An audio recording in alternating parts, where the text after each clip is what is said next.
কোহলির slow strike rate নিয়ে একাধিক প্রশ্ন, তাও কেন বিশ্বকাপে বিরাট? জবাব আগারকারের।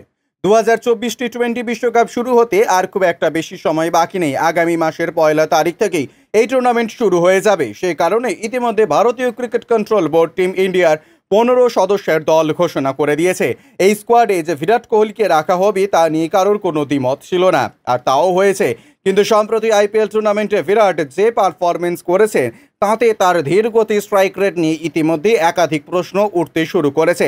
অনেকে তো আবার এও বলতে শুরু করেছেন বিরাটের জায়গায় কোনো তরুণ ব্যাটারকে সুযোগ দিতেই পারত বিসিসিআই। অবশেষে এই ব্যাপারে মুখ খুললেন ভারতীয় ক্রিকেট দলের মুখ্য নির্বাচক অজিত আগারকার। আসলে বৃহস্পতিবার বিসিসিআই ভারতীয় ক্রিকেট স্কোয়াড ঘোষণা নিয়ে একটা সাংবাদিক বৈঠকের আয়োজন করে। হাজির ছিলেন ভারতীয় ক্রিকেট দলের অধিনায়ক রোহিত শর্মা এবং টিম ইন্ডিয়ার মুখ্য নির্বাচক অজিত আগারকার।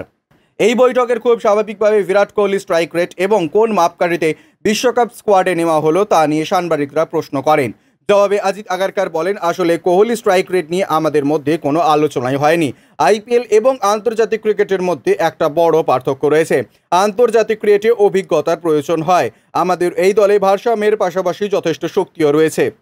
এই প্রসঙ্গে আপনাদের জানিয়ে রাখি, চলতি আইপিএল টুর্নামেন্টে ব্যাট হাতে বিরাট কোহলির রানের বন্যা বইয়ে দিয়েছেন। 10 ম্যাচে মোট 500 রান করেছেন তিনি। ইতিমধ্যেই একটা সেঞ্চুরি এবং 4টে হাফ সেঞ্চুরি করেছেন। 2024 ইন্ডিয়ান প্রিমিয়ার লিগের রয়্যাল চ্যালেঞ্জার্স বেঙ্গালুরুর সামনে প্লে অফের দরজা কার্যত বন্ধ হয়ে গেলেও বিরাটের ব্যাটিং পারফরমেন্স ধ্রুবতারার মতোই উজ্জ্বল হয়ে রয়েছে। যদিও তিনি মাত্র 147.49 স্ট্রাইক রেটেই ব্যাটিং করছেন।